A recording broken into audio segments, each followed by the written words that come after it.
What's going on YouTube and college football fans around the world? My name is Dylan Morgan, aka Sir Wahoo, and this is my ACC Standing Predictions for the upcoming 2021-2022 college football season.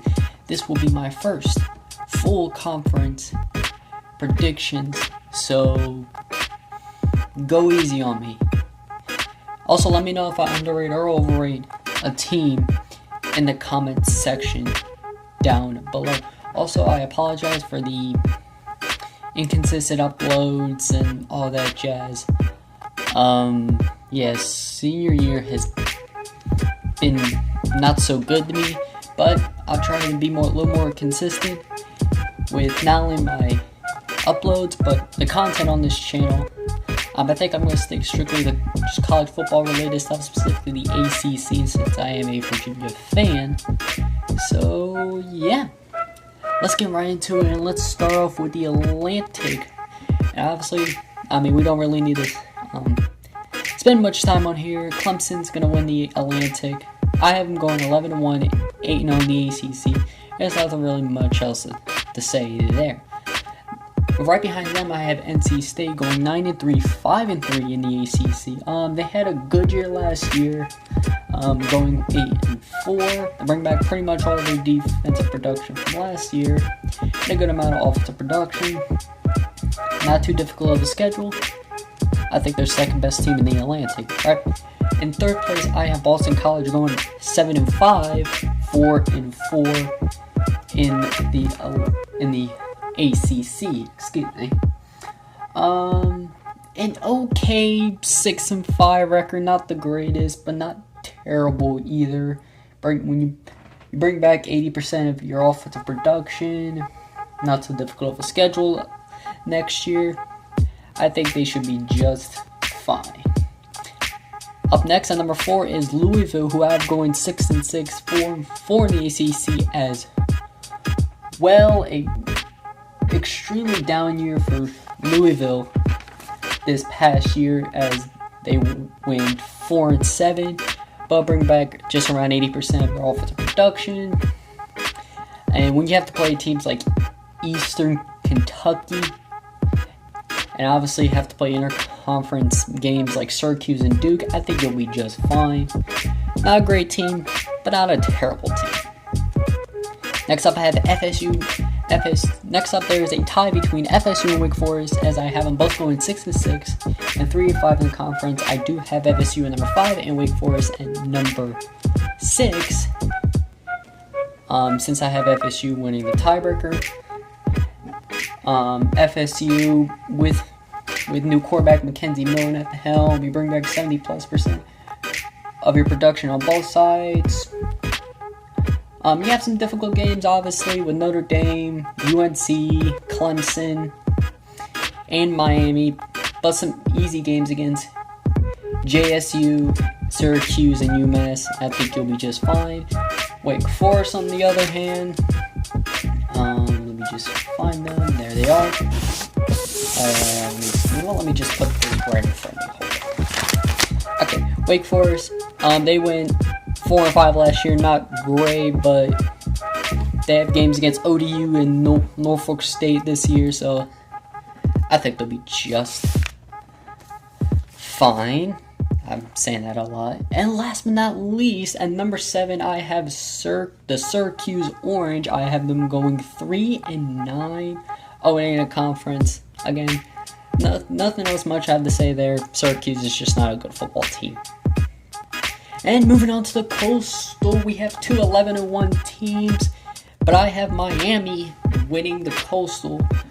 Like I mentioned, going 11-1, but 8-0 in the conference. So same record as Clemson. Lucky for them, they don't have to play Clemson, but they do have to play Alabama. Outside of that, don't really play anybody. You bring back 80% of your production on both sides of the ball. That's a good sign if you are a Miami fan. Obviously, UNC is the other 11-1 team, but I have them going 7-1, losing to Miami. But still, it should be in a really good bowl game nonetheless. here comes my bias. I have Virginia, my Virginia Cavaliers going 8-4, 5-3 in the conference. Not a too difficult schedule. I must say, yes, we only bring back 35% of production on the defensive side of the ball, but I think we'll be just fine there. I think we'll be fine. I think we'll be fine over there. Almost 70% production on the offense. That's always good news. We do have some tough games, but overall, I think we'll be straight. In fourth place, I have Virginia Tech going 6-6 and 4-4 in conference play. Have some pretty much guaranteed games, but also have some games where they're pretty much guaranteed losses. So Virginia Tech, not a great team, not a terrible team. Kind of like teams like FSU and Wake Forest. They're not terrible, but they're not great either. Hell, they're not even good because they're 6-win teams. So there's that. And then Pitt, I have going 6-6 and 2-6 in the conference. Not an easy schedule, especially when you have to play Clemson, Miami, and UNC on the same year. Though they did get some easy wins. Bring back over half of their defense production, just barely, but 39% of your offense. That's just not good. But again, some easy wins. They should be just fine. So, and I have them going 6-6, like I already mentioned. And next up is Georgia Tech. I have them going 5-8, 2-6 in conference play. They're better than 4 wins. I'll be honest with you. But when you have to play Clemson, Miami, UNC, Notre Dame, and Georgia all in the same year, I mean, that's pretty much 5 guaranteed losses. So yeah, they're much better than a 4-win team. Still in the midst of the rebuild. Bring back 70% on both sides of the ball, but I don't think they'll be good. And last but not least, actually last and least, we have Duke. I have them going 2-10, 0-8 in conference. I don't think Duke will be good. They went 2-9 last year. They bring 47% of their offense last year. Yes, they bring back 60% of their defensive production, but they're not a good team. Duke's a basketball school, let's be honest. So yeah, I have them winning 2 games. So yeah. And then your ACC championship will be between Atlantic champion Clemson and Coastal champion Miami. And I have Clemson winning yet another ACC championship. Though, I don't see them blown out. I think Miami will keep the close. But at the end of the day, I do have Clemson winning 50-33. And the overall rankings look like this. Clemson at 1, Miami at 2, UNC at 3, NC State at 4, Virginia at 5, Boston College at 6, Louisville at 7, Virginia Tech at 8, FSU at 9, Wake Forest at 10, Pitt at 11, Georgia Tech at 12, Syracuse at 13, and Duke dead last at 14. And I will be doing individual schedule breakdowns of each of the 14 ACC teams, and I will be doing them in order of their overall rankings as I just listed off, and on the screen right now.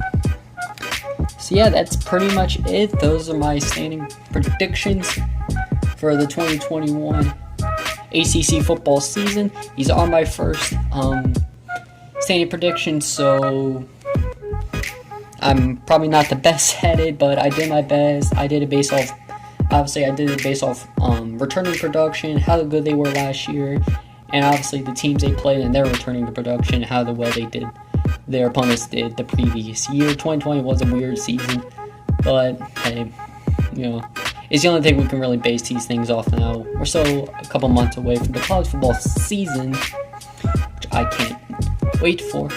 But yeah, that's pretty much it. I hope you all enjoy, and one more thing. If you want me to expand to different conferences, let me know in the comment section below. Also, like and subscribe on our way to 100 subscribers, not 100,000. Not there yet, but maybe it will be. Who knows? Anyway, That's the end of the video, and Sir Wahoo logging off.